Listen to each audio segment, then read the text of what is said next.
सुंदरपुर नामक गांव में किरण अपनी मम्मी विमला के साथ रहती थी। विमला बहुत गरीब थी। वो अकेले ही अपनी बेटी का लालन पालन दूसरों के घर में चौका बर्तन करके कर रही थी। किरण की उम्र शादी के लायक हो गई थी। किरण लक्ष्मी गणेश की बहुत बड़ी भक्त थी। वो रोज सुबह शाम अपने घर में लक्ष्मी गणेश की पूजा आरती करती थी। लेकिन विमला को उसकी शादी की बहुत फिक्र हो रही थी। क्या हुआ माँ, तुम यहाँ क्यों बैठी हो और क्या सोच रही हो? क्या हुआ बताओ ना, किस चिंता में डूबी हो माँ? कुछ नहीं हुआ बेटा, बस इस उम्र में किस चिंता में रहूंगी।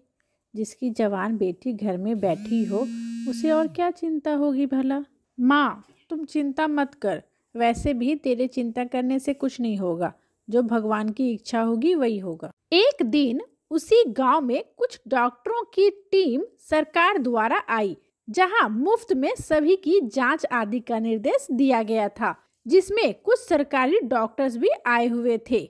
उसी कैंप में किरण अपनी मां को लेकर जांच कराने आती है। तभी एक डॉक्टर की नजर किरण पर पड़ी, जो उसके मन को भा जाती है। वाह, क्या खूब बनाया है भगवान ने इसे। अगर ये मेरे घर की दुल्हन बनकर आ जाए तो मेरी तो किस्मत ही चमक जाएगी। लगता है वो बूढ़ी अम्मा उसकी माँ है। उसकी माँ से ही मुझे बात करनी पड़ेगी, उसका हाथ मांगना पड़ेगा। माँ आपका जांच हो गया, अब चलो चलते हैं। ओह संभल कर माँ, वरना चोट लग जाएगी। इतने में वो डॉक्टर रोहन भी वहाँ आ जाता है। ओह माँ जी, आपको चोट तो ना लगी?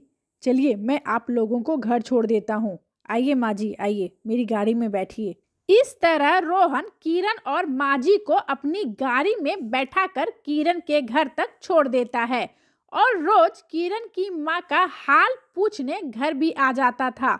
इसी तरह एक दिन रोहन ने विमला से किरण का हाथ मांग लिया। माँ जी मुझे आपसे बात करनी है। माँ जी मैं किरण को बहुत पसंद करता हूँ और मैं किरण से शादी करना चाहता हूँ।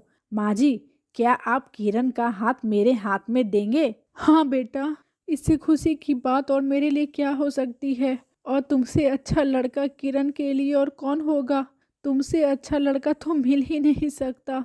भगवान की ही कृपा है कि किरण के लिए इतना अच्छा रिश्ता खुद ही आया है।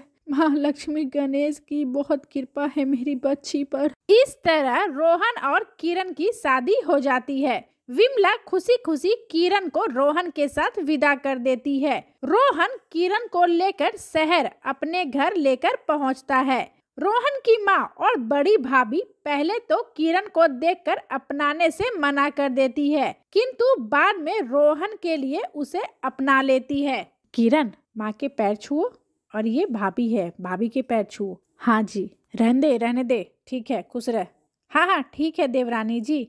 इधर भाभी अपने मन में सोचती है कि सही है, घर में एक नौकरानी की ही कमी थी, बस यह कमी भी पूरी हो गई। अब मैं बस इससे घर का सारा काम करवाऊंगी और मन ही मन बहुत खुश होती है। दरअसल किरण एक गरीब घर से आई थी, इसलिए उसे कोई इज्जत नहीं मिल रहा था और बड़ी बहू एक बड़े घर से आई थी, इसलिए ज्यादा उसकी सास उसे ही मानती थी। किरण की सास हमेशा हर चीज में दो नजर करती थी। बेचारी किरण बिना कुछ कहे घर का सारा काम करती थी। इतना कुछ करने के बावजूद किरण की सास अपनी बड़ी बहू को ही ज्यादा मानती थी और प्यार करती थी और किरण को हमेशा डांटते रहती थी। अरे ओ महारानी, यहाँ क्यों सोई हो? घर के सारे काम कौन करेगा? जा मेरे लिए चाय बना कर ले आ। हाँ हाँ देवरानी जी उठो, तुम सोओगी तो हमारा क्या होगा? माँ ने क्या कहा? अच्छे सी चाय बनाकर ले आइए। दीदी जी, मम्मी जी, मुझे तेज बुखार है, मेरी तबीयत ठीक नहीं लग रही है। बहू ये बहाना छोड़ो और जाके चाय बनाओ। इतने में रोहन घर आ जाता है और अपनी माँ और भाभी का व्यवहार अपनी आंखों से देख लेता है। ये क्या कर रही हो माँ? इसे सच में तेज बुखार है, जरा इसका सर तो छूकर देख लिया होता। अब मैं इस घर में एक पल भी नहीं रुकूंगा, मैं जा रहा हूँ किरण को लेकर। इतना कहकर रोहन किरण को लेकर चला जाता है और किराए के मकान में रहने लगता है। इधर छोटी बहू के चले जाने से घर का सारा काम उसकी सास यानी सुमन के ऊपर आ जाता है। बड़ी बहू तो घर का कोई काम करती ही नहीं थी, इसलिए सुमन को ही सारा काम करना पड़ रहा था। तभी एक दिन सुमन खाना बनाते हुए छोटी बहू को याद करने लगती है। बेचारी कितनी अच्छी थी मेरी किरण बहू, कम से कम मुझे एक भी काम तो करने नहीं देती थी और मेरा कितना ख्याल भी रखती थी। मैं तो बेवजह उस पर चिल्लाते रहती थी हर वक्त। एक दिन सुमन अपने बेटे रोहन और बहू किरण से मिलने उसके किराए वाले मकान पर जाती है। किरण अपनी सास को देखकर बहुत खुश हो जाती है। माँ जी आप यहाँ आइए, अंदर आइए माँ जी, ये बस आते ही होंगे। आप बताइए कैसी तबीयत है आपकी? लीजिए माँ जी ये भी आ गए। माँ आप यहाँ, क्या हुआ? सब ठीक तो है ना? बेटा मुझे माफ कर दो, मैं किरण बहू से भी माफी मांगने आई हूँ।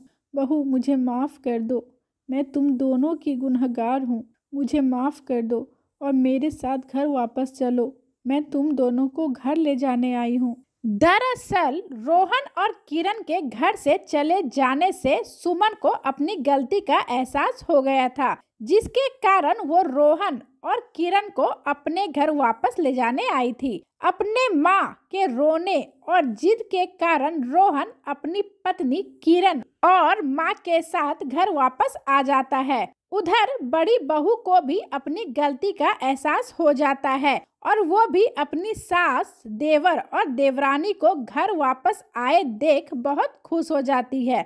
सभी लोग लक्ष्मी गणेश की मूर्ति के सामने हाथ जोड़कर प्रणाम करते हैं और भगवान को धन्यवाद भी देते हैं और साथ साथ खुशी खुशी रहने लगते हैं। सभी लोग मिलकर भगवान से प्रार्थना करते हैं, हे भगवान हमारे घर की खुशियाँ यूं ही बनाए रखना और अपना आशीर्वाद भी हमारे ऊपर हमेशा बनाए रखना।